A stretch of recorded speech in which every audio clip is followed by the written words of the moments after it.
Chibok. Elles ont été rassemblées dans une cour d'école, au plus vif de leur insouciance. Elles ont été prises comme des papillons dans un filet aux éclats de verre, emportées dans des camions vers des camps où souffle un vent d'oblitération. En quelques semaines, elles ont été transformées en corbeaux.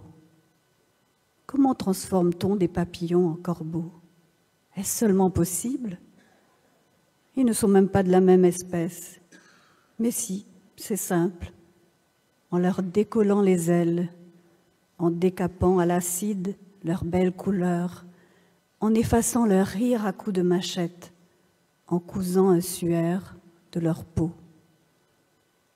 Ainsi transforme-t-on les papillons en corbeaux, en lestant de plomb leurs ailes afin qu'elles ne puissent plus jamais danser au soleil, afin qu'elles ne puissent plus plonger nues dans la rivière lorsque les pluies les enveloppent de leur bouche tiède, afin que leur enfance soit à jamais dévorée et que la main tendue du passé soit à jamais perdue. Jeunes filles oubliées, le chemin du retour sera long et sanglant.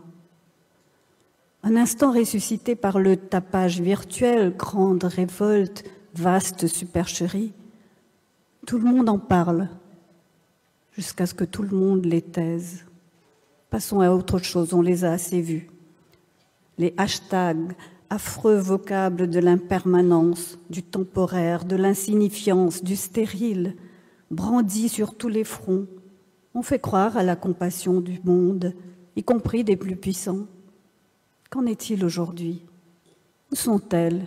Que font-elles maintenant, les disparues, les revenantes? Aucune ne pourra reprendre le cours de sa vie. L'avant n'a plus de sens. Le temps a été détraqué par le tranchant d'une machette. Ont-elles jamais ri, chanté, plaisanté? Comment le croire encore? Le voile qui les masque a une odeur de vieille mort.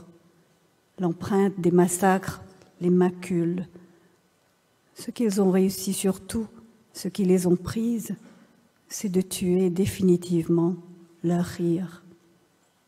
À Chibok, les corbeaux ont des yeux tristes et des ailes de plomb. Ils se souviennent de leur passé de papillons, quelque temps encore, puis ils l'oublient.